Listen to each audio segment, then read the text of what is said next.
Buenas tardes a todos. Bienvenidos a estas exposiciones sobre discapacidad, inclusión laboral y acceso a la justicia. Hoy estaremos quien les habla.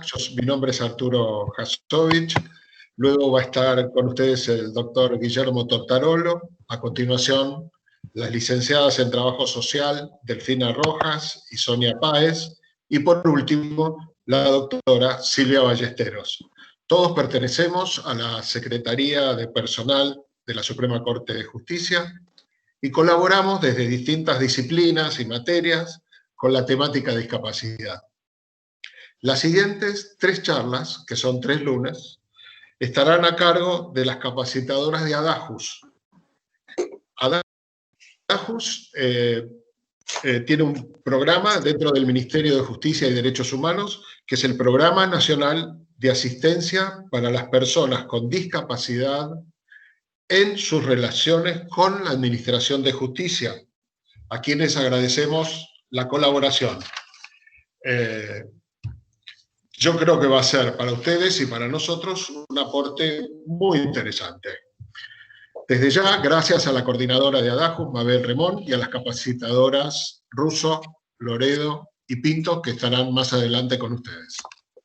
Asimismo, nuestro agradecimiento al Instituto de Estudios Judiciales por toda la colaboración que nos prestó.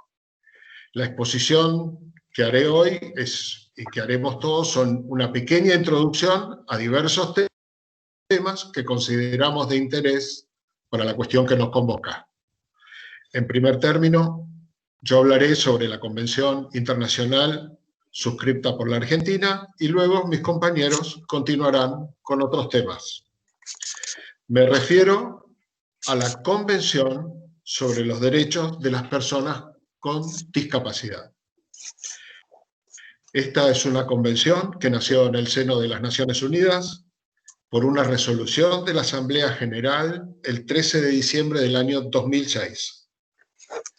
Fue aprobada para la Argentina por la Ley 26.378 junto a un protocolo facultativo y se promulgó el 6 de junio del año 2008. En su primer artículo define la discapacidad y dice que la discapacidad incluye a personas con deficiencias físicas, mentales, intelectuales o sensoriales a largo plazo que, al interactuar con diversas barreras, puedan impedir su participación plena y efectiva en la sociedad en igualdad de condiciones que los demás. Estos términos, participación plena y efectiva en la sociedad, en igualdad de condiciones con las demás, es algo que se va a repetir a lo largo del articulado. El propósito, entonces, de la Convención es promover, proteger y asegurar el goce pleno y en condiciones de igualdad de todos, los derechos humanos y libertades fundamentales. Y esto también lo vamos a ver a lo largo de los artículos. Es decir, que la Convención adopta una nueva forma de considerar a la persona con discapacidad en la sociedad. Así, se superó enfoques médicos o asistenciales y avanzó en la conceptualización de la discapacidad desde la perspectiva de los derechos humanos. El enfoque médico asistencial implicaba que la discapacidad era vista como un inconveniente, una dificultad, centrada en el individuo, apuntando a la asistencia médica y a la rehabilitación. La Convención introduce una mirada diferente. Es el modelo social de la Convención, en donde se reconoce el derecho humano a la capacidad jurídica de las personas con discapacidad, obligando al Estado a establecer modelos de apoyo para el pleno ejercicio de los derechos. Pero este concepto de discapacidad no es estático, evoluciona y puede verse desde muchos ángulos la evolución. A modo de ejemplo, podemos ver la discapacidad en su relación con las barreras, con esas barreras arquitectónicas, como comunicacionales o de cualquier naturaleza. Y podríamos adicionar a esta relación entre el individuo y las barreras la conducta del entorno. Y ese entorno puede actuar como un catalizador, es decir, como un modificador que acelera o retarda y en consecuencia perjudica o mejora la relación entre ese individuo y la barrera. Es decir, que la relación entre el individuo y la barrera, de cualquier naturaleza, está condicionada por el entorno. En consecuencia, el concepto no puede ser estático, sino que es un concepto dinámico porque permanentemente va cambiando, mutando, o puede ser visto desde más de un lugar. ¿Qué se busca? Lo que dijimos antes, la participación plena y efectiva en la sociedad en igualdad de condiciones con los demás. Este es el eje sobre el cual gira el concepto de discapacidad para la Convención. También gira sobre otras cosas, pero este está siempre presente. La Convención quiere definir determinadas situaciones. Entonces, define, por ejemplo, lo que es la comunicación. Y dice, ¿qué es la comunicación para la Convención?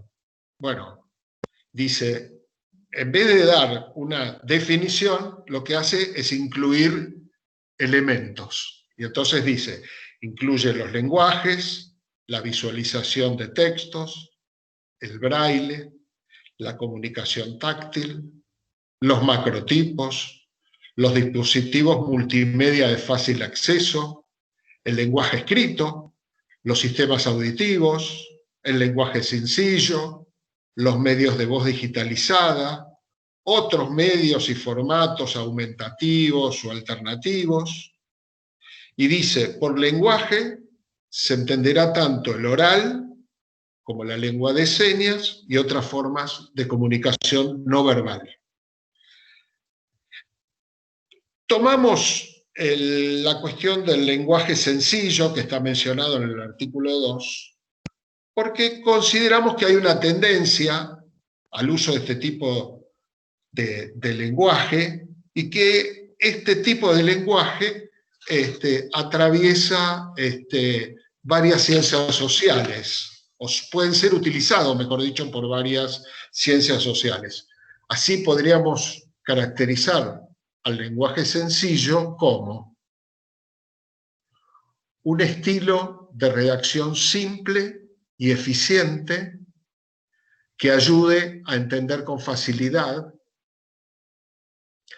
Se puede entender también el lenguaje sencillo como comprender sin necesidad de releer, asimismo como encontrar la información apropiada para tomar una decisión o llevar adelante una acción. Pero esta idea de lenguaje sencillo no implica una simplificación de los contenidos. Se relaciona más con la efectividad de los mensajes, en el sentido de lograr el efecto que se desea. También la Convención habla de la discriminación por motivos de discapacidad. Y dice que cualquier distinción, cualquier exclusión o restricción por motivo de discapacidad que tenga por objeto obstaculizar o dejar sin efecto el reconocimiento o el ejercicio de derechos humanos y libertades fundamentales, es discriminación. Pero agrega algo más.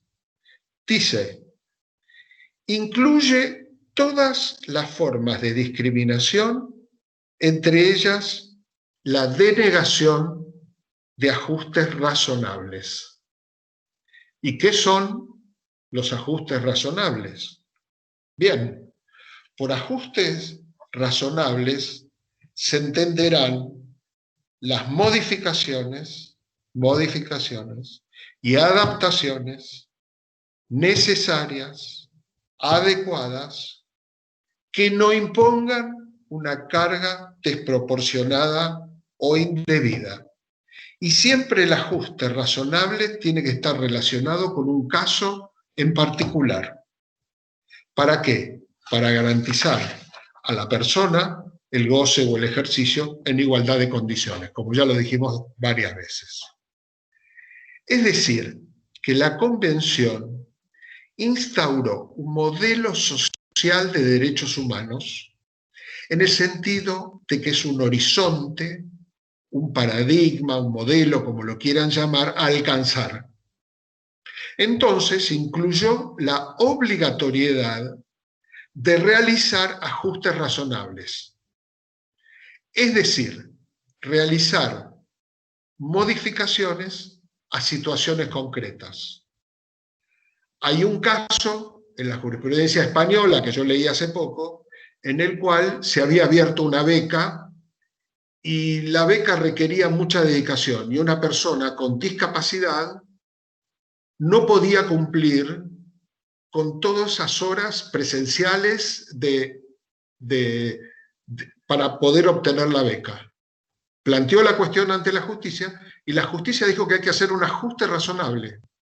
Y el ajuste razonable era en modificar respecto de él, no respecto de los demás, respecto de él, porque ya dije que los ajustes razonables son para una cuestión en particular, respecto de él, los requisitos para poder, digamos, las cosas que tenía que cumplir para poder ingresar a la beca.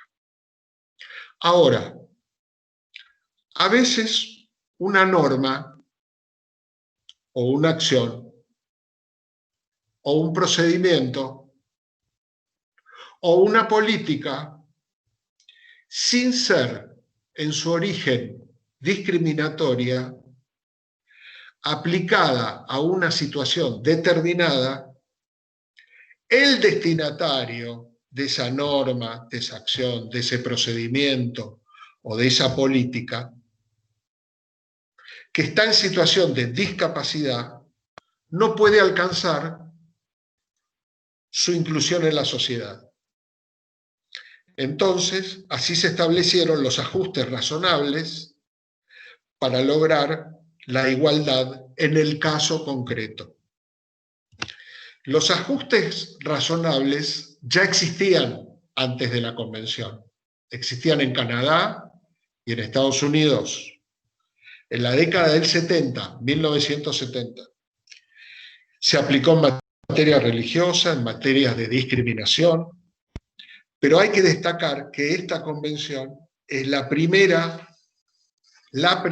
en incluirlos dentro de las convenciones sobre derechos humanos en la órbita de la Organización de las Naciones Unidas.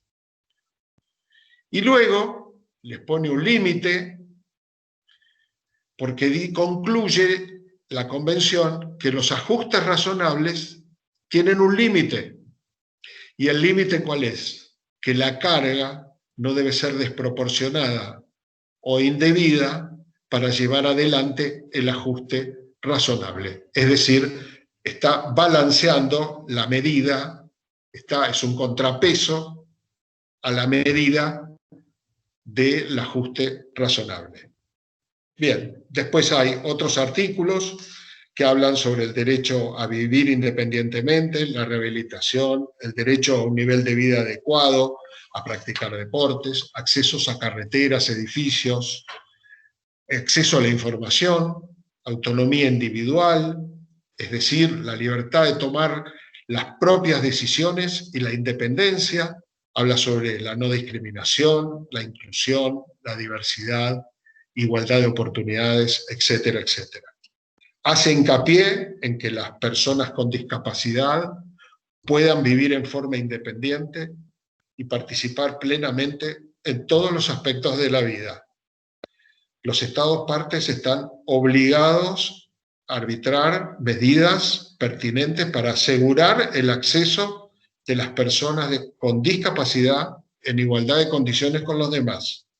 ¿A dónde? Al entorno físico, al transporte, a la información, a las comunicaciones y a otros servicios abiertos al público o de uso público.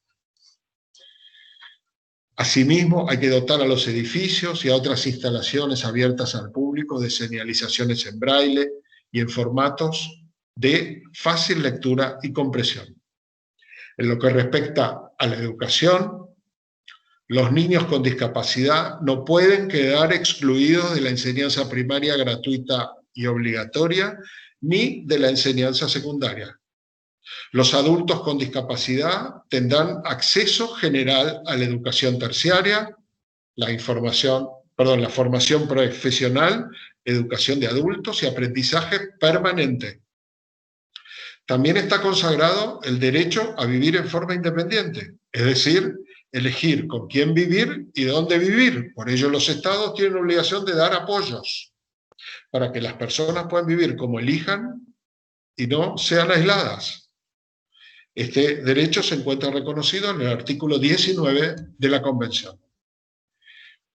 También, en lo que se refiere al derecho al trabajo y al empleo libre, el convenio reconoce el derecho de las personas con discapacidad al empleo libre a trabajar en el empleo que elijan. Prohíben la discriminación con motivos de discapacidad y obligan a los estados a asegurar que reciban el mismo salario y las mismas condiciones de trabajo que los demás. El derecho al voto está contemplado.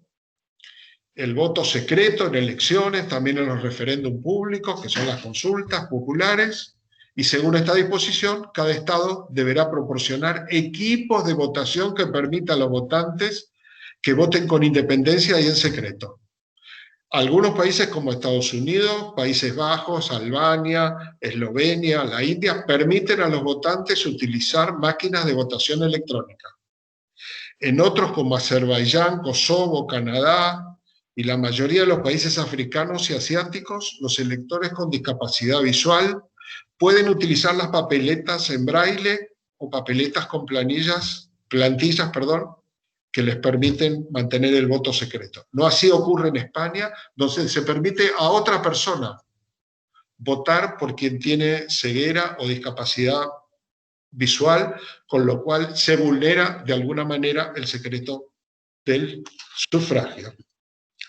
Como les adelanté, hay un protocolo facultativo de la Convención sobre Derechos de las Personas con Discapacidad, que esto permite reconocer la competencia de un comité.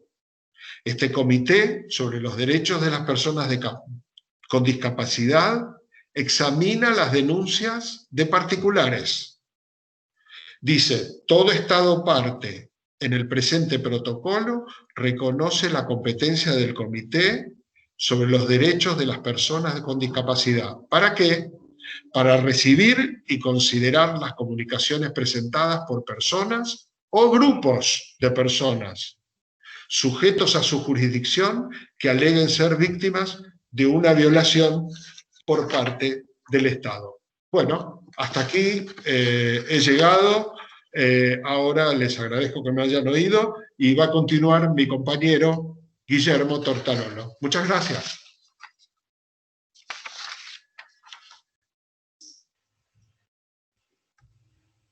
Hola. ¿Sí? Hola, buenas tardes. ¿Me escuchan?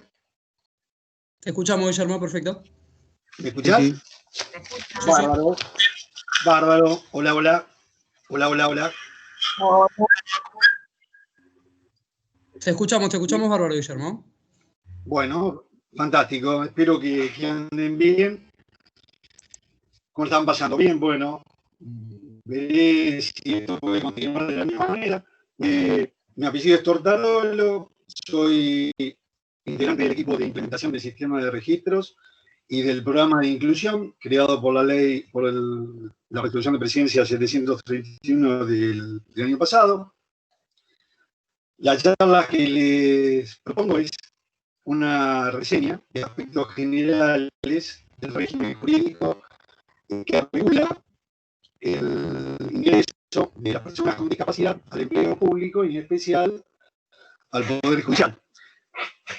La charla va a girar sobre dos ejes de análisis.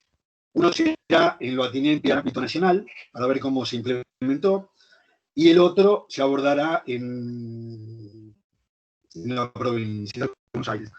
Ahora, todo eso en sintonía con los mandatos, preceptos supranacionales y nacionales y convenciones que magistralmente expuso el doctor Jasovich, que la Corte Suprema ha tenido oportunidad de decir que esos contenidos tienen un fuerte contenido tuitivo y conllevan un aspecto de discriminación positiva. Eso lo dijo en una causa B52.599, por si quieren apuntar. Lo retiró en la causa B62.767. Bueno, veamos cómo está implementado el ingreso en el ámbito nacional. El 20 de marzo de 1981, la Nación sancionó la ley 22.431, creando el sistema de protección integral para las personas con discapacidad, procurando otorgarles atención sanitaria, educación, seguridad social, y específicamente previó en lo laboral la ocupación de personas con discapacidad, ocupando una proporción mínima de su plantel, sea cualquier tipo de contratación, planta permanente o planta transitoria o planta tercerizados, estableciendo entonces las siguientes obligaciones: ocupar personas con discapacidad que reúnan las condiciones de idoneidad, establecer que esas reservas sean ocupadas por el colectivo de estas personas. El porcentaje resulta de un cumplimiento obligatorio respecto de cualquier tipo de contratación. Las vacantes prioritariamente deben ser reservadas y pone como autoridad de aplicación al Ministerio de Trabajo. Esta ley 22.431 fue reglamentada por el decreto 312 del año 2010, mediante el cual, entre otras acciones, puso en funcionamiento el registro de postulantes con discapacidad. Hubo una serie de resoluciones ministeriales del Ministerio de Trabajo, de Empleo y Seguridad Social, la número 302 del año 2004, en el que creó el programa de inserción laboral para trabajadores con discapacidad. Y por su similar, la número 55 del año 2014, se aprobó el manual de consultas del registro de postulantes con discapacidad. De ese lado, el Consejo de la Magistratura también dictó una resolución, la 735 del año 2007, mediante la cual encomendó a la Administración de Justicia del Poder Judicial a que adopte las medidas contenidas en los preceptos normativos de esta 13.431 y 25.689. En lo que atañe a la Corte Suprema de Justicia de la Nación, frente al dictado de estas dos leyes, en el año 2000, pero no se escucha nada, no se entiende nada. Por favor, ¿alguien puede avisar que no se escucha? ¿Se escucha? No se escucha, está acostado, no sé qué problema hay con el micrófono. Doc, Lo escuchamos entrecortado, es un tema de red. Vamos a probar cerrando la cámara, cierre su cámara, a ver si con eso le damos un poquito más de ancho de banda a su voz, vamos a priorizar eso, a ver si lo escuchamos mejor. Perfecto. Probemos un poquitito Ahí. ahora. Continúe, a ver si lo escuchamos mejor. Hola, sí. Continúe, ¿Bien? continúe. Hola. Sí, sí. Sí, sí, bien, bien. Le pido Como al les resto de los decía, asistentes que cierre sus micrófonos. Disculpe, doctor. Adelante. no hay ningún problema. Les comentaba, retomando el tema, que el Consejo de la Magistratura de la Nación dictó una resolución 802 encomendando a la Administración del Poder Judicial a que adopte las medidas pertinentes para, de alguna manera, adoptar y aplicar los preceptos normativos de las leyes 22.431, modificada por la 25.689. La Corte Suprema de la Nación, frente a la aplicación de estas normativas, en el año 2008 creó el registro de aspirantes con discapacidad que se postulan para ingresar en el Poder Judicial, a través de la acordada 4 del año 2008. Y para su cumplimiento creó el sistema diario creó un sistema específico en la Dirección de Recursos Humanos del Tribunal, la unidad de discapacidad e integración laboral. Esta unidad de discapacidad e integración laboral es la encargada de administrar y actualizar el registro, efectuar el seguimiento en la integración de los agentes que ingresen con personas con discapacidad en el Poder Judicial, propone pautas de capacitación,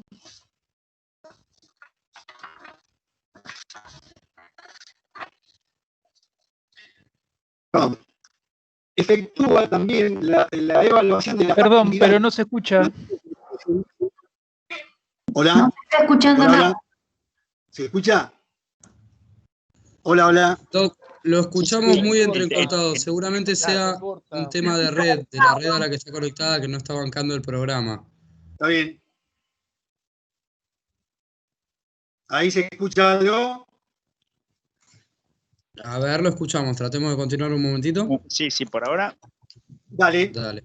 Sí. Pido que cierren Bueno, sus cámaras también los asistentes, a ver si con eso damos un poquito de ancho de banda, como nos dice Daniel Almada en el chat, ¿sí?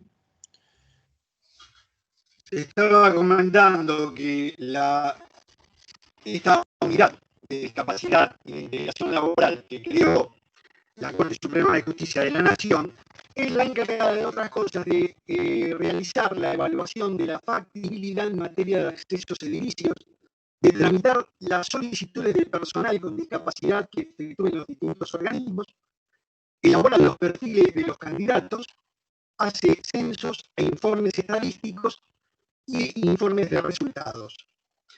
Ahora bien, veamos cómo regula el sistema la provincia de Buenos Aires. Desde ya que podríamos convenir que toda esta normativa nacional hizo espejo en la provincia. De esa manera vamos a hacer algunas consideraciones a nivel de administración pública para ver cómo funciona en el ámbito del Poder Judicial. La legislatura provincial sancionó el 13 de noviembre de 1987 la ley 10.592, denominación según la cual estableció la ley 14.968, tendientes a asegurar los servicios de atención médica, educación, seguridad social y al mismo tiempo regula específicamente el acceso laboral de las personas con discapacidad en condiciones de idoneidad para el cargo. Establece reservas de cargo y también con todo eso con el fin de facilitar la subsistencia y la inserción laboral de las personas con discapacidad. en la provincia de Buenos Aires, figura como autoridad de aplicación de la norma el Ministerio de Trabajo, en cuyo ámbito se crea el servicio de colocación laboral para personas con discapacidad, más conocido por el CECLAS. Funciona como un registro de las personas con discapacidad aspirantes a ingresar al empleo, actividades públicas o privadas. Es la encargada de realizar una evaluación funcional de los aspirantes para determinar la desventaja profesional y la aptitud y capacidad para el desempeño de esas tareas.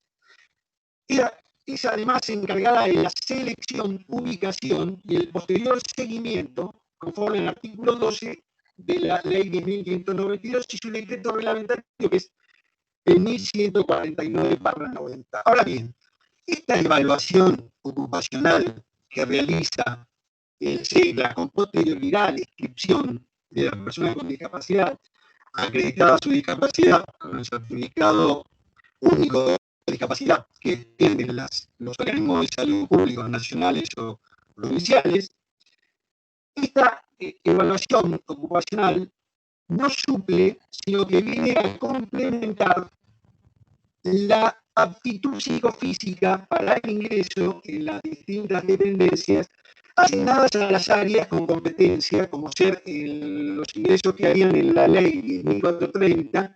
El área correspondiente sería la Dirección de Medicina Ocupacional, lo que era antiguamente la exdirección de conocimientos médicos.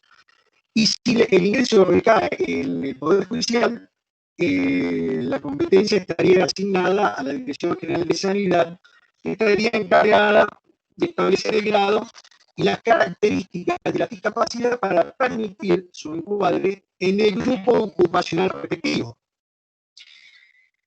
Eso es en el ámbito de la administración pública. Veamos qué aplicación se hizo en el tribunal, en el Poder Judicial. En el marco de la normativa dispuesta por la Ley 1592, la Suprema Corte de Justicia dictó el acuerdo 2396 el 12 de julio. Disculpe, doctor, pero continúa sí. Muy mal la comunicación desde el segundo intento que se hizo para recuperar la comunicación. Hola. ¿Ahora? Hola. Ahí se escucha perfecto.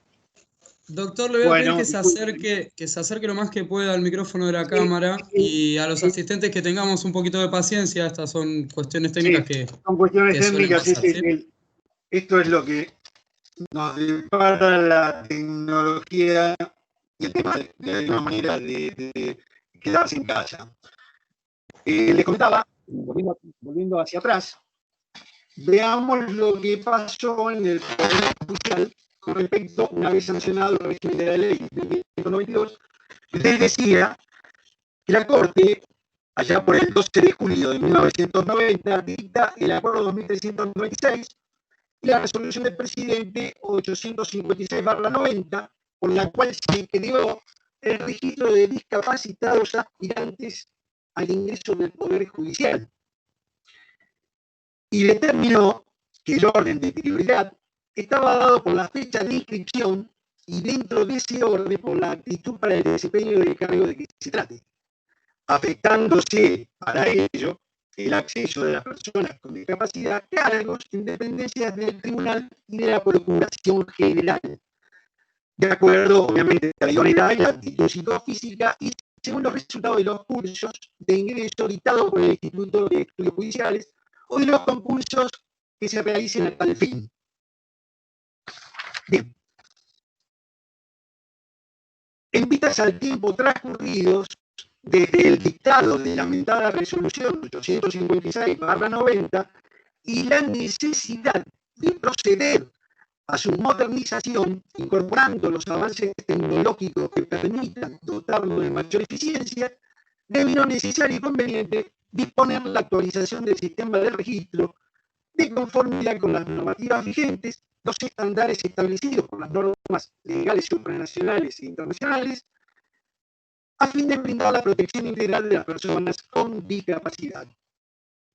En ese contexto es que se dictó la resolución el 26 de agosto del año 2019, que lleva el número 731 y creando en la órbita de la Secretaría de Personal el registro de aspirantes con discapacidad de ingresar al Poder Judicial de la Provincia de Buenos Aires, en el que se podrán inscribir todas las personas con discapacidad y que reúnan los requisitos de idoneidad de conformidad con el procedimiento y las condiciones establecidas en el Estado Acto Administrativo. Debo aclarar que la sola inscripción en el registro aludido es un primer requisito, pero no suficiente para el ingreso al Poder Judicial, puesto que, de acuerdo a los artículos de la Constitución, la Corte nombra a propuesta de los jueces de primera instancia, de justicia de paz, de los funcionarios del Ministerio Público, y las cámaras nombran y remueven a sus empleados y funcionarios. Esta resolución 731 también creó el registro del personal con discapacidad del Poder Judicial, el programa de inclusión laboral y seguimiento de las personas con discapacidad, que es un equipo integrado por abogados y asistentes sociales, y que se completa con el staff de profesionales de la Dirección General de Sanidad. Finalmente, por la resolución 1114 del 3 de diciembre, se aprueba el sistema informático del registro de aspirantes con discapacidad a ingresar al Poder Judicial de la Provincia de Buenos Aires. Debo decir que el registro cumple con los principios de accesibilidad, adaptabilidad y universalidad. ¿Por qué? Porque el registro está disponible para toda la población, sin distinción de género, en la página de la Suprema Corte, es de fácil acceso y registración, y además asegura la equidad de género, porque el registro no distingue por género, es universal, personal y voluntario. El registro, como ya les dije, obra en la página de la web del Poder Judicial, y en el mismo se estableció un canal de comunicación para resolver las inquietudes que se pudieran plantear a los interesados en el transcurso de su inscripción. Para inscribirse en el registro, se debe ingresar al sitio web de la Suprema Corte, introducir los datos solicitados, generar una clave personal e intransferible y completar el formulario electrónico de inscripción. Esta información que ingresa es confidencial y reviste el carácter de declaración jurada. La inscripción en el registro tiene un término de vigencia que es de 4 años, a cuya finalización deberá manifestar el interesado su voluntad de permanecer inscrito en el registro por igual término. La inscripción es verificada por la Secretaría de Personal y comunicada por la vía mail al interesado acerca de su aprobación en su registración. El hecho de finalizar la inscripción, vuelvo a decir, es un primer requisito, pero no suficiente para su ingreso al Poder Judicial, pues será necesario contar con una propuesta de algún titular de algún organismo conforme a la normativa constitucional señalada. Bueno, muy bien. Como podrá apreciarse, todas estas acciones positivas son auspiciosas y profundizan el curso de acción que ha venido desarrollando el Tribunal en procura de proteger y efectivizar la inserción laboral de las personas con discapacidad en el ámbito del Poder Judicial. Lamento mucho el sonido, espero que haya sido de utilidad y muchísimas gracias y son muy gentiles en escucharme.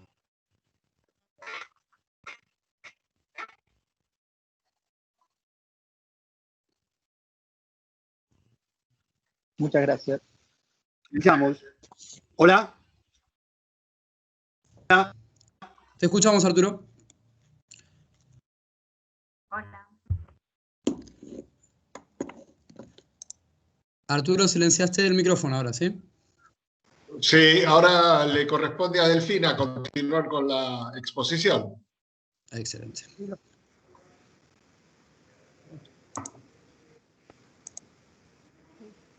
Ahora habla Sonia, Arturo. Invertimos los relatos. ¿Escucha? ¿Te escuchamos? Sí, sí. Adelante. Hola. Adelante. Habla Sonia. No, porque habla Sonia primero. Correcto, adelante. Vamos, Hola, Sonia. buenas tardes. Buenas tardes, ¿se escucha? ¿Te escuchamos, Sí, sí. Sonia? Sí. ¿Se escucha? Bueno, buenas tardes. En primer lugar a todos y a todos, gracias por estar participando. Mi nombre es Sonia Páez y soy licenciada en Trabajo Social. Y junto a mi colega, la licenciada María Delfina Rojas, ambas integrantes del área social de la Dirección General de Sanidad, hemos sido convocadas para colaborar en el diseño y en el proyecto de un programa de inclusión y seguimiento laboral de los aspirantes y agentes judiciales del Departamento Judicial de la Provincia de Buenos Aires, que posean algún tipo de discapacidad en el marco de las normas legales vigentes que desarrollaran quienes me precedieran. Ahora bien, el objetivo general de este programa es el de diseñar e implementar estrategias de intervención que contemplen y posibiliten el registro y evaluación tanto de los aspirantes a incorporarse al Poder Judicial de la Provincia de Buenos Aires, como así también de todas aquellas personas que hayan adquirido una discapacidad en el transcurso de su recorrido laboral, a fin de garantizar las necesidades y derechos de los beneficiarios del programa. En primera instancia me voy a referir al derecho al trabajo. El derecho al trabajo es el derecho fundamental humano por el que toda persona tiene el derecho a trabajar, desempeñar tareas, a la libre elección de las mismas, en condiciones sanitarias, equitativas y satisfactorias, a la protección contra el desempleo, sin discriminación, con igualdad salarial, remuneración digna y protección social. Entonces, debemos entender que un amplio porcentaje de la población mundial posee capacidades diferentes. Por tal motivo, resulta imperioso garantizar el acceso al trabajo y establecer cuáles serán las adaptaciones que requiera cada postulante al mismo. A continuación, esbozaré una clasificación de las discapacidades y las propuestas más simples y de conocimiento general para la inserción laboral de las personas con discapacidad. Así podemos articular los temas que se proponen como marco teórico. Clasificamos a la discapacidad como física, psicosocial, intelectual, mental y sensorial. La discapacidad física es una disminución en las capacidades del movimiento de una o varias partes del cuerpo. Puede referirse a la disminución o falta de coordinación del movimiento, trastornos del tono muscular o del equilibrio. Es aquella limitación que impide el desempeño motor de la persona, lo que produce disminución importante en las capacidades del movimiento de una o varias partes del cuerpo. Las causas de la discapacidad física pueden ser tanto congénitas como adquiridas.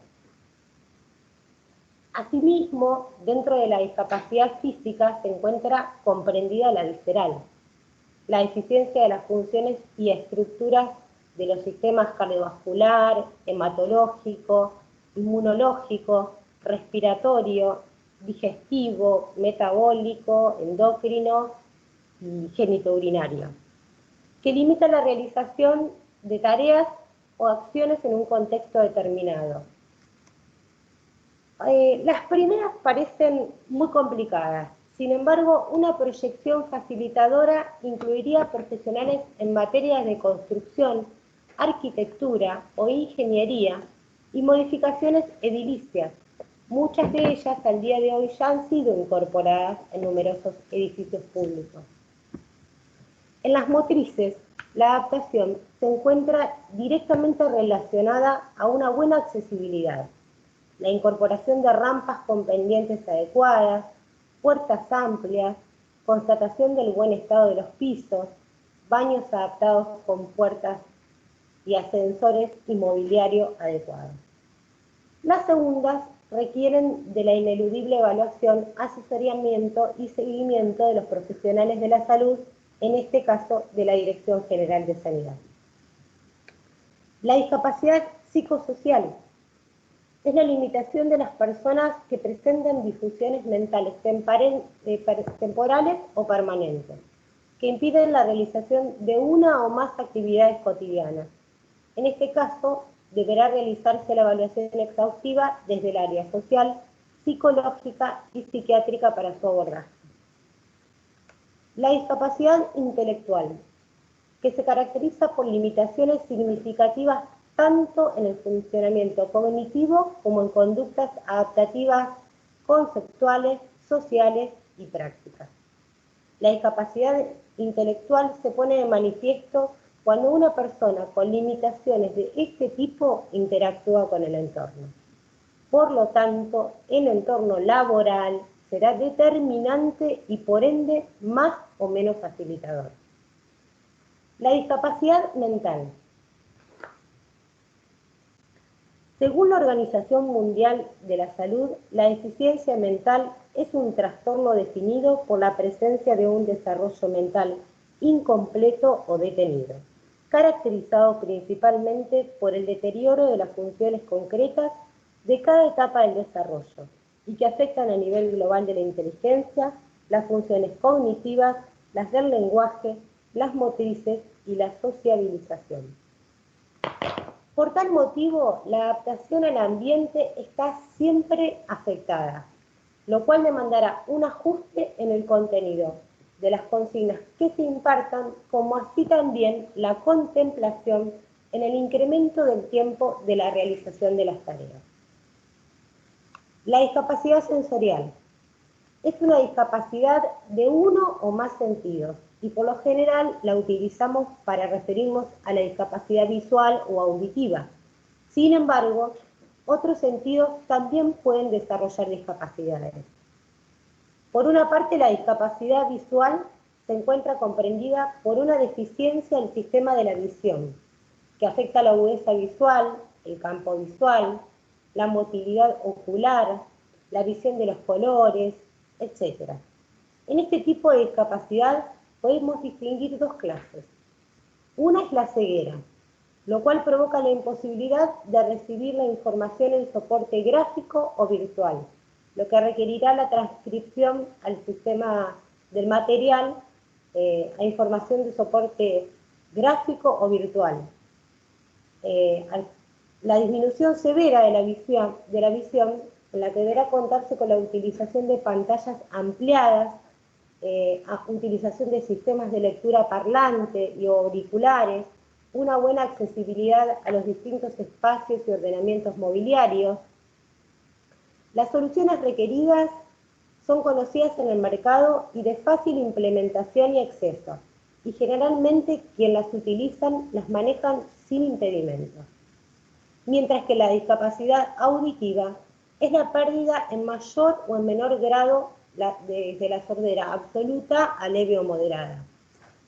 Tanto en el caso de la sordera como en el de la hipoacusia, se requiere la comunicación a través de códigos visuales, subtítulos, carteles, rótulos, señales, facilitar la información por escrito, pero por sobre todas las cosas solicitar a las personas oyentes una buena modulación, pausada y posicionada frente a la persona con discapacidad auditiva para una mejor comprensión. Otro facilitador podría ser la implementación de una computadora independiente del sistema para la comunicación. Por tal motivo, la salud ocupacional representa una de las herramientas de gestión más importantes para garantizar la calidad de vida y todas las personas deben tener la oportunidad de insertarse en el mercado laboral bajo condiciones equitativas y satisfactorias, percibiendo remuneración digna y protección social. En particular, la Convención Internacional sobre los Derechos de las Personas con Discapacidad reconoce el derecho al trabajo y el Estado debe salvaguardar y promover el ejercicio del derecho, incluso para las personas que adquieran una discapacidad durante el empleo, adoptando las medidas pertinentes. En este lineamiento, la Convención prohíbe toda forma de discriminación, obligando a proteger los derechos de las personas con discapacidad en igualdad de condiciones, alentando las oportunidades de empleo bajo la premisa igual remuneración por igual tarea en grupos integrados. Por lo tanto, el desafío radica en dar respuesta a todos los integrantes con discapacidad, brindando apoyo en el ingreso, en la inserción y en el desarrollo de la carrera judicial. Corresponde entonces diseñar e implementar estrategias de intervención que contemplen y posibiliten el registro y evaluación tanto de los aspirantes a incorporarse al Poder Judicial de la provincia de Buenos Aires, como así también a todas aquellas personas que hayan adquirido una discapacidad durante el transcurso de su recorrido laboral, a fin de garantizar las necesidades y derechos de los beneficiarios del programa. Con relación al ingreso al Poder Judicial de las personas con discapacidad, se encuentra disponible el registro de aspirantes. Todos aquellos aspirantes que posean algún tipo de discapacidad y deseen ingresar al Poder Judicial deberán inscribirse a través de la página web www.scba.gov.ar. Asimismo, se recabará a través de la Oficina de Informática un listado de todos aquellos agentes judiciales que en el transcurso de su carrera laboral hayan adquirido o desarrollado una discapacidad.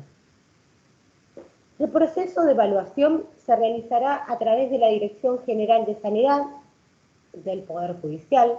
En dicha instancia, el postulante será evaluado de manera integral por profesionales médicos clínicos, psicólogos, trabajadores sociales, odontólogos, oftalmólogos y psiquiatras y traumatólogos en los casos que se considere necesarios. A través de dicha evaluación se establecerán, según la discapacidad que cada postulante posea, las condiciones que deberá contener el destino laboral, a efectos de que el mismo facilite el desempeño laboral del aspirante.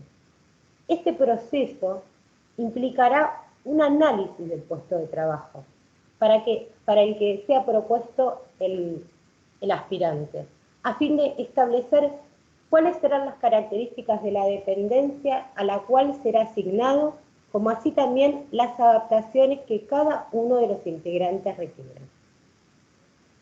A partir del ingreso a un puesto de trabajo de un agente con discapacidad, ha de tenerse en cuenta la necesidad de acompañar al ingresante en el proceso de inserción laboral. Para ello, deberán realizarse entrevistas de seguimiento a los 15 días de iniciada la prestación del servicio, a fin de establecer en qué condiciones se encuentra el ingresante, cuáles han sido los facilitadores o los obstáculos que se han identificado en su primer acercamiento al grupo laboral y a la tarea que se le ha asignado.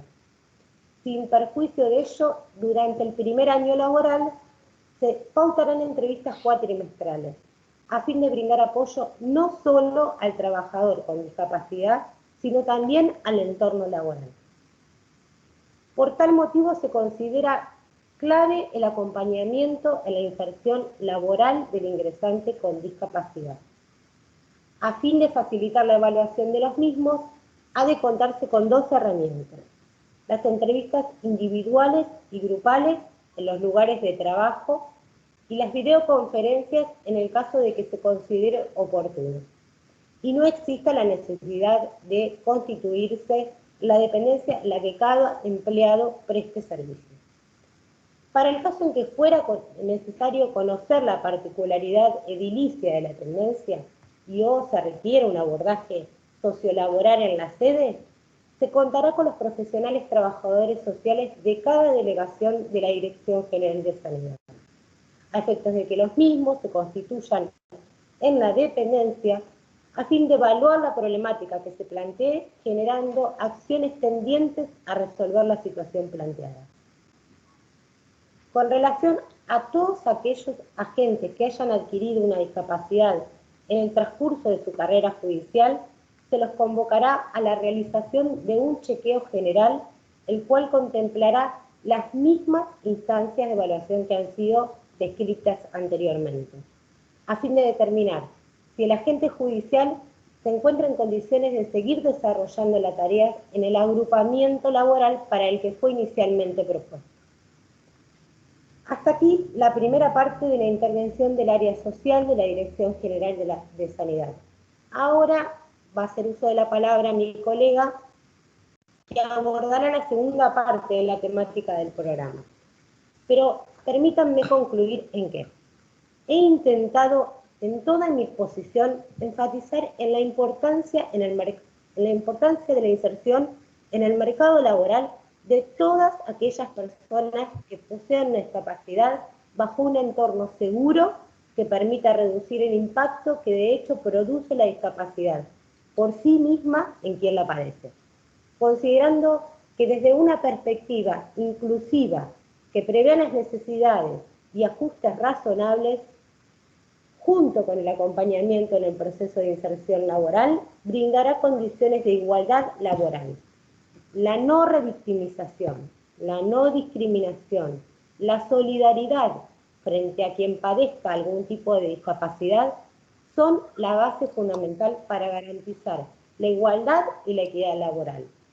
En tal sentido, el área social de la Dirección General de Sanidad se encuentra elaborando una nueva modalidad de entrevistas que contemplen cada necesidad, lo cual será desarrollado por mi colega, la licenciada María Delfina Rojas, que expondrá a continuación. Muchas gracias a todos y a todas por su atención.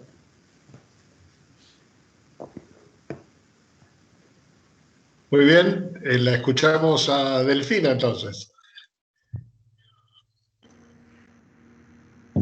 Bueno, ¿qué tal? ¿Cómo andan? Bueno, gracias Sonia por acompañarme en este momento. Nosotras, bueno, les comento así brevemente, con Sonia trabajamos en el área social de la Dirección de Sanidad y bueno, casi que les diría que hacemos dupla. Nos conocemos desde hace mucho tiempo, desde que estudiábamos juntas. El tiempo nos separó y bueno, nos volvió a juntar en la Dirección de Sanidad, en la cual, bueno, formamos parte del área social. Y bueno, y quiero agradecer al doctor Arturo Jasovich, al doctor Tortarolo por habernos convocado para el armado de este proyecto, que la verdad que es muy necesario y me parece muy importante en este momento, digamos, donde el tema de la inclusión en cuanto a la discapacidad está en pleno auge. Bueno, en realidad yo voy a presentar un PowerPoint porque me pareció práctico e incluso para no, digamos, ya que hablaron mis compañeros, para no aburrirlos, lo voy a hacer medio llevadero. Bueno, ahora empezamos.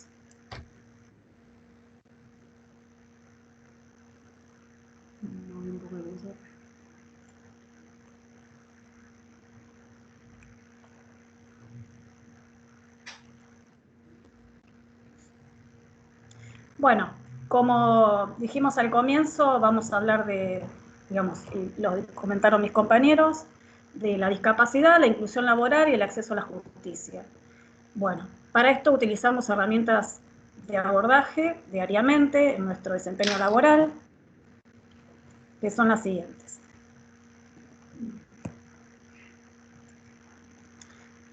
En primer término, digamos, nosotros realizamos un trabajo de campo, el cual consiste en realizar una evaluación social. Esta evaluación social la realizamos mediante entrevistas, que generalmente las realizamos también en domicilio, en los domicilios particulares de los postulantes las personas, digamos, de las personas que van a ingresar al Poder Judicial, o aspirantes, quise decir. Bueno, en realidad en esas entrevistas nuestras preguntas básicas son, digamos, preguntas formales de su experiencia de vida, de su experiencia laboral, su vida familiar y preguntas relacionadas con su estado de salud.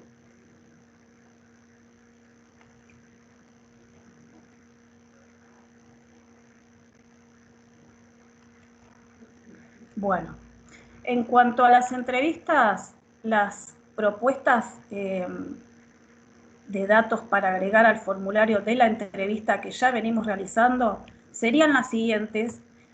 Digamos que para tener en cuenta, evaluarlas y analizarlas en el equipo del área social de sanidad y con el equipo también del cual formamos parte en la dirección, que no solo, digamos, somos trabajadores sociales, como dijo Sonia, hay una multiplicidad de funciones, digamos, hacemos diferentes tareas y tratamos de, en las evaluaciones, en las entrevistas, de hacer un abordaje en forma multidisciplinaria. A veces se dificulta porque, bueno, obviamente que a veces no hay un ida y vuelta, a veces sí. Esto lleva a veces discusiones sobre las evaluaciones, pero siempre tratamos de llegar a un acuerdo en la medida de lo posible. Bueno, con relación al tema que nos convoca de la discapacidad, en lo personal y según lo charlado con mi compañera, con Sonia, tendríamos que evaluar si la discapacidad es originaria o adquirida. Después, otro tema que surgió de acuerdo a todo este tema, digamos, candente de la pandemia que estamos viviendo, que estamos atravesando, el cual es mundial y, digamos, y nos preocupa, se abre la propuesta de la posibilidad del uso del teletrabajo. Pero también, según lo charlado, lo que planteamos es si resultaría beneficioso o perjudicial. En cuanto, ay, escuché una música. En cuanto a lo beneficioso o perjudicial, me refiero más que nada porque depende, digamos, de la discapacidad que tenga la persona. Hay personas que les resulta, digamos, práctico, cómodo y bueno, les resultaría, digamos, útil el hecho de hacer el trabajo desde su casa, más que nada con las personas que por ahí tienen dificultad en la motricidad.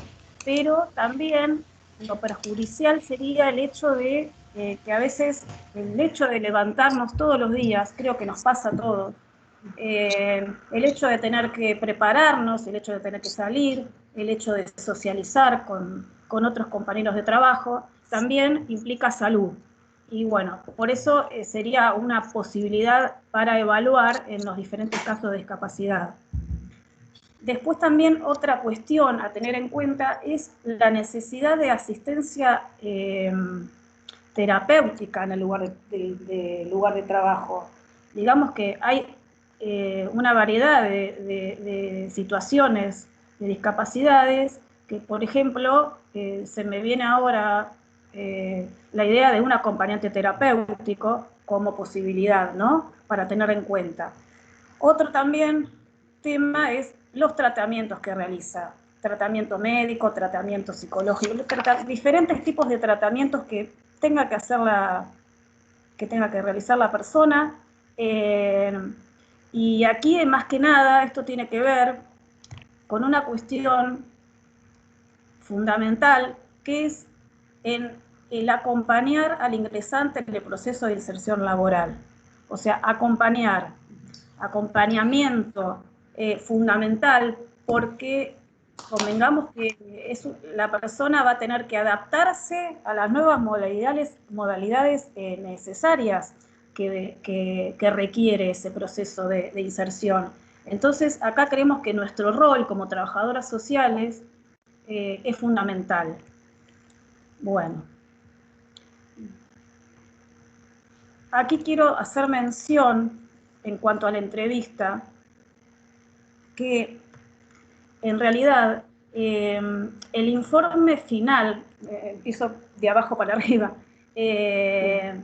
implica un abordaje integral, y a esto me refiero porque sin la presencia de las prácticas clínicas, del laboratorio, del examen psicológico, de las placas, de diferentes tipos de placas que se hacen en rayos, de las consultas odontológicas, oftalmológicas, los electros.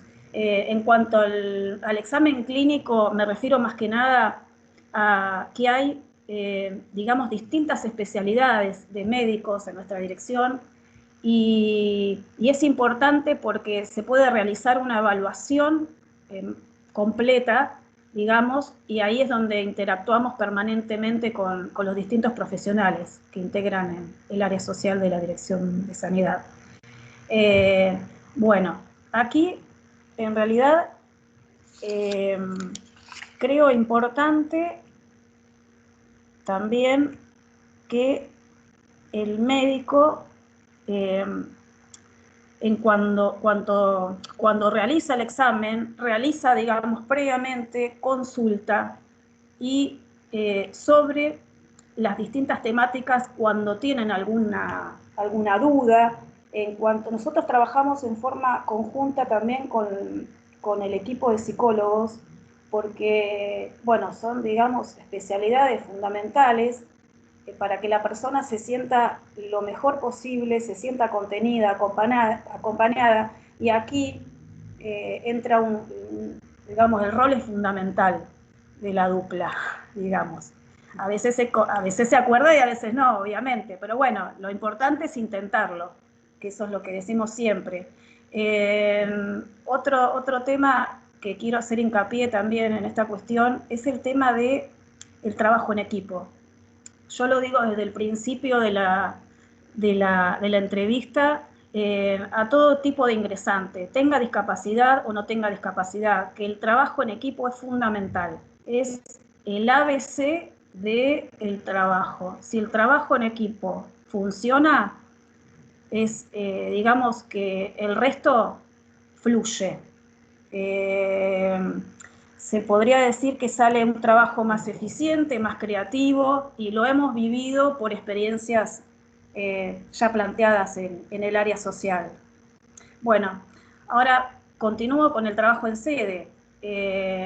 Hablamos, la primera parte, hablé del trabajo de campo, que quisiera hacer un paréntesis en esto. El trabajo de campo, en realidad, implica las entrevistas en domicilio, pero sucede que varias veces la persona concurre a la Dirección de Sanidad para hacerse la entrevista. Entonces, también hay que tener en cuenta, bueno, que quizás no se evalúe en contexto, pero se hace también una evaluación integral, y más que nada tratamos de hacerlo lo más transparente posible. Bueno, ahora vuelvo al trabajo en sede. Aquí voy a hablar de los trabajadores que ya prestan, que ya se encuentran trabajando en el Poder Judicial, ¿no? Y que han pasado por alguna desgracia o han tenido algún problema de salud o lo que sea que les haya pasado y tuvieron el problema X en el transcurso de su carrera judicial y, bueno, tienen una discapacidad. ¿Qué pasa acá? Acá lo que se realiza es un examen de salud o chequeo. Bueno, esto consiste en hacer una nueva evaluación de la persona, como le llamamos nosotros, agente judicial, funcionario judicial o magistrado, magistrada, bueno, digo porque, bueno, ya que hablamos en esta terminología, en realidad el examen en salud, bueno, se les realiza a todas las personas para ver si esa patología, esa discapacidad que tiene, lleva a lo siguiente, o sea, si la persona puede continuar en su lugar de trabajo, si la persona puede continuar o no, si puede continuar y realizar otro tipo de tareas, o también evaluar si esa persona no puede continuar con ese tipo de tareas y en ese lugar, sería, digamos, que sugerir un cambio de lugar de trabajo, que eso se realiza desde la dirección nosotros podemos dar nuestra opinión, pero en realidad toda sugerencia surge desde la Dirección General, la cual se encuentra, bueno, en la actualidad a cargo del doctor Ignacio Goñi, que es nuestro director, y bueno, y acompañado por todo ese tipo de profesionales, ¿no? Bueno, por último, casi último, lo que proponemos es realizar capacitaciones en los lugares donde se requiera, digamos, información, en los departamentos judiciales de la provincia.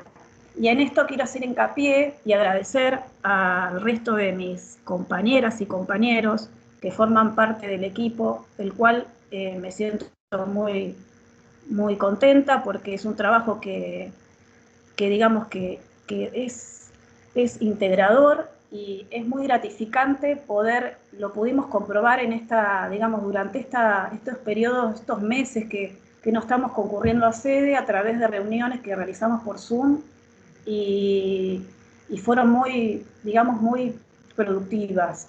Entonces las quiero mencionar, digo las quiero porque la mayoría somos de género femenino, entonces bueno, quiero agradecer a la totalidad por los aportes que han realizado hasta la fecha. Y bueno, como ya están viendo, digamos, la capacitación, mencionamos la inclusión en los espacios de trabajo, el trabajo en equipo, el cual vuelvo a reiterar, construir espacios de escucha, de propuesta, que haya un lineamiento claro de trabajo en todos los lugares, en todos, es muy importante. Y aquí digo la no discriminación, en realidad pareciera redundante, pero hoy en día siguen habiendo espacios donde hay discriminación. Me parece que es una cuestión que, bueno, que no debería existir porque hace también a la inclusión laboral. El respeto, la tolerancia, la solidaridad, son fundamentales, son valores que tienen que estar siempre en todos los lugares de trabajo. Sea para una persona con capacidad diferente, que a mí me gusta decirlo así, o discapacitada, bueno. Y bueno, y en todo caso, a realizar los ajustes, las modificaciones o lo que sea necesario para ver cómo se aborda ese tema de discapacidad. Bueno, tuvimos la suerte que desde el Instituto de Estudios Judiciales nos ofrecieron este espacio y gracias a Fernando que nos fue orientando en esta capacitación. En realidad yo es la primera vez que expongo y realmente me siento muy, muy contenta de hacerlo y de poder hacer mi aporte desde mi lugar. Así que bueno, estoy contenta, en realidad. Bueno, y por último, bueno, también terminaríamos con una estadística para, de alguna manera, identificar y hacer un seguimiento de los trabajadores que se encuentran en el marco de esta ley 10.592. Bueno, tener en cuenta algunos temas como fecha de ingreso del trabajador, la dependencia donde presta servicios, la jurisdicción, una ficha de seguimiento, el tipo de discapacidad y bueno, las observaciones que consideremos necesarias al momento de entrevistar a la persona. Bueno, en realidad quiero agradecer y hacer un comentario, digamos, final de una persona que, bueno, lo voy a decir porque realmente me conmovió mucho, una persona que se inscribió, que está inscrita en el registro de aspirantes y está sumamente agradecida de que el Poder Judicial le dé esta oportunidad de poder presentarse y estaba como desesperanzada, digamos, en algún momento de su vida y realmente se siente con mucha energía y está muy feliz, con mucha esperanza, con muchas ganas de hacer su aporte. Así que bueno, esperemos que toda esta situación, digamos, desde el programa tenga un efecto positivo y se tenga en cuenta en la medida de lo posible, en la medida de lo que, digamos, el Poder Judicial pueda brindar, ¿no? Así que bueno, ya no tengo más nada que decir, simplemente gracias a todos y a todas, y bueno, esperemos vernos otra vez en nuestros lugares de trabajo, porque realmente a mí me hace bien, en lo particular, lo digo, estoy de acuerdo en el tema del teletrabajo, pero apunto a que compartir cada mañana con mis compañeros de trabajo y mis compañeras me da mucha alegría y me hace muy bien. Creo que lo que hablaron mis compañeros, el tema del derecho al trabajo, el derecho a la salud es fundamental. Así que bueno, les agradezco a todos la participación y bueno, por más capacitaciones. Muchas gracias. Bueno, creo que ahora vamos a escuchar a Silvia Ballesteros. Exacto. Bueno, hola, ¿cómo están? Bueno, acá llego yo sobre el final. La parte que yo voy a exponer tiene que ver con la parte previsional. Si bien estoy yo, bueno, yo soy parte de un equipo, retomando un poco las palabras de mi compañera. Somos 3 abogadas en la parte de jubilaciones, que formamos parte de otro equipo más grande, que es la doctora Georgiev, Silvina y la doctora Paola Silvera, así que nosotras tres, en general somos como la cara visible en el sentido de que somos quienes realizamos las entrevistas y el asesoramiento cuando vienen a las consultas. Así que también agradezco la posibilidad de esta intervención, por ahí para aclarar también algunas cuestiones que tienen que ver con... Un segundito. Ahí está. Algunas cuestiones que tienen que ver con conceptos por ahí mal interpretados respecto de quienes se jubilan por la ley de discapacidad. Así que voy a retomar algunas, después del power tan bonito que hizo mi compañera, yo por suerte que no presenté el mío porque era muy simple, así que bien. La ley, como lo había dicho el doctor Tortarolo, la 10.593, que después fue reformulada, actualizada por la 14.073, es del año 87. Esta establece cuáles son las prestaciones previsionales para los agentes que tienen con discapacidad. Y va de la mano con la 10.592, que, bueno, ya la explicaron. Entonces, muy importante tener en cuenta que quiénes van a ser los que integren o quienes puedan estar comprendidos dentro de esta ley. Van a estar comprendidos para esa incorporación aquel que tenga un tipo de discapacidad de lo que se establece como permanente y estable con la categoría 1, 2, 3 y 4 de este manual de daño y discapacidad de la Organización Mundial de la Salud, que ya lo explicaron. Va a necesitar tener ese certificado de discapacidad, como bien explicaron, haber pasado por el CECLAS, y el Estado, como también lo habían dicho, reserva lo que se llama cupo normalmente, que es esta reserva de cargo de un 4%, los distintos organismos del Estado, provincial, municipal, y en el caso también de los distintos poderes del Estado, legislativo, ejecutivo y judicial. Y en lo que respecta al Poder Judicial, como por ahí lo había explicado el doctor Tortarolo, respecto de la acordada 2596 del 90, la resolución 856 del 90, y recientemente la 731 del 19 y 1114 del 19, donde se crea este registro. Los agentes que hayan ingresado con una clasificación o calificación en cuanto a su discapacidad de categoría 1, es necesario que se sometan a un examen periódico.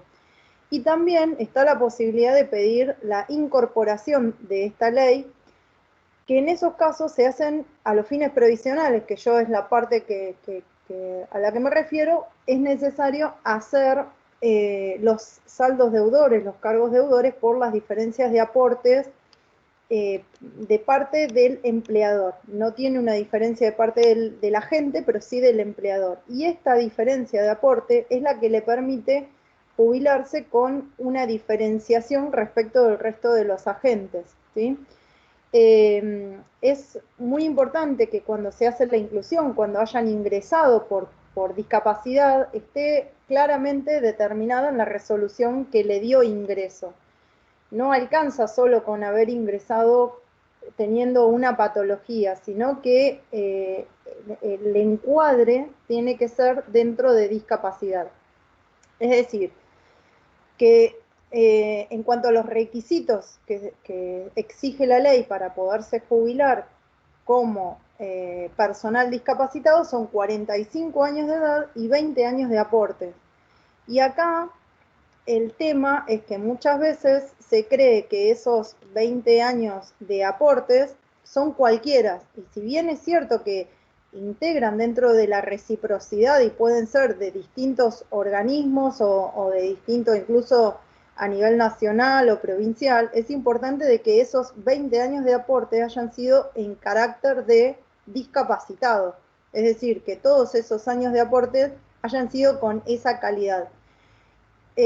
Como lo explicaron de las asistentes sociales respecto de esta reencuadre que se pudiera llegar a hacer con posterioridad después por la Dirección de Sanidad a través de un reconocimiento médico, si alguno de los agentes ingresó no discapacitado, no por la ley de discapacidad, pero se tuvo por la razón que fuera una situación que fue que devino en una discapacidad y se encuadrara con posterioridad, hay que ver desde qué momento.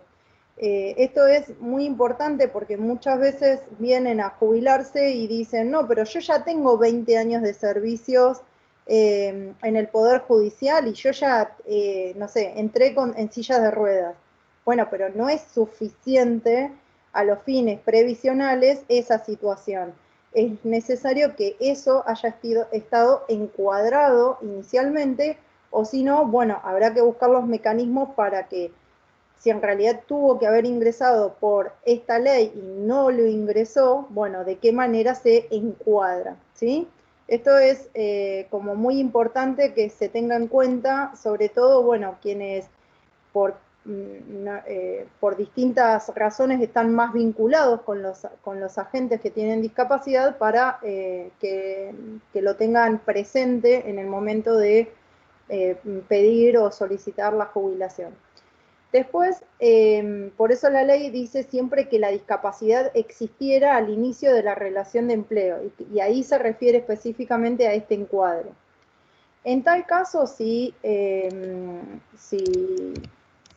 estos requisitos, se va a jubilar con el 70%, este 70% es móvil, y la bonificación de un 5% más se va a ir haciendo en la medida de que tenga la permanencia.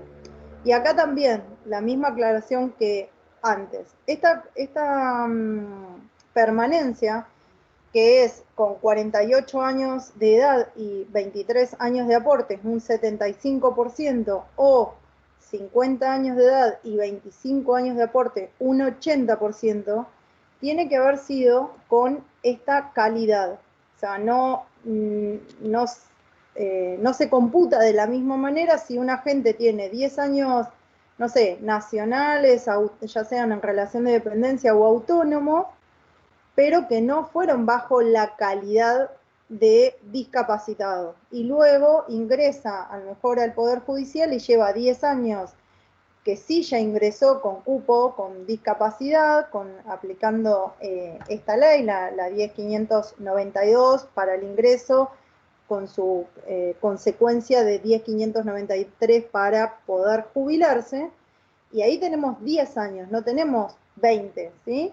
Entonces, siempre cuando haya un agente que tenga una situación incompleta en cuanto a la cantidad de años de servicio o en cuanto al aporte o la registración de cómo se haya dado, hay que evaluar personalmente, particularmente, ese caso para determinar en qué momento tiene las condiciones para jubilarse.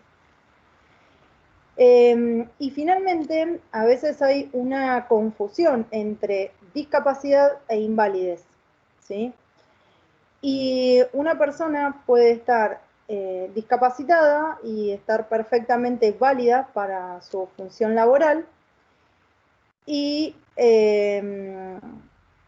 también puede haber sucedido que haya entrado con discapacidad, pero esa discapacidad por alguna otra razón o para realizar una tarea se agravó a un punto invalidante o sufrió otra situación. No sé, ejemplo, una persona que entró en sillas de ruedas y hacía X tarea y se había reglado para hacer determinada función. Y de pronto queda ciega. Bueno, ahí es otra situación, ¿sí? Entonces hay que evaluar si para esa tarea, ¿sí? Esta situación es invalidante, y si tiene un 66% de incapacidad laboral, bueno, se podrá jubilar por incapacidad, que no es lo mismo que invalidez, ¿sí? Y en el caso de incapacidad no requiere cantidad de años de servicios, porque tiene que ver con el hecho que la invalidó y la imposibilidad de continuar trabajando o prestando servicios. Por supuesto que eso es un trabajo que a nosotros ya no llega, digamos, porque eso es una cuestión de las juntas médicas que van a determinar esta situación. A nosotros lo que sí miramos si es una persona que va a ser, que está haciendo la consulta, es si esos 20 años fueron en esa calidad, si está bien encuadrado, si la documentación con la que cuenta es suficiente como para estar encuadrado en esta ley 10.593, que requiere 20 años de servicio y 45 años de edad.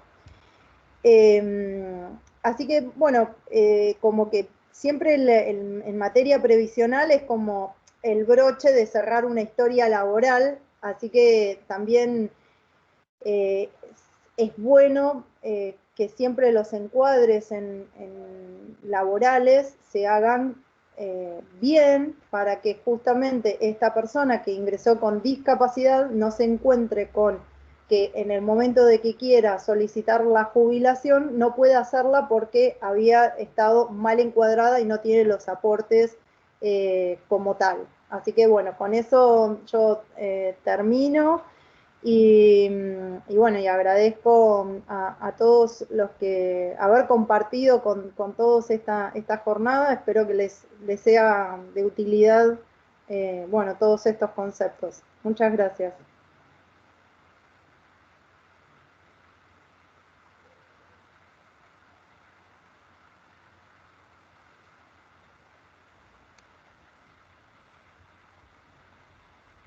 Bueno, muchas gracias a todos, gracias a mis compañeros, estuvieron la verdad que muy bien. En los próximos tiempos iniciaremos otra vez estas charlas y espero que hayan sido buenas para ustedes también. Sepan que el lunes que viene continúan con otro equipo de trabajo. Muchas gracias y buenas tardes.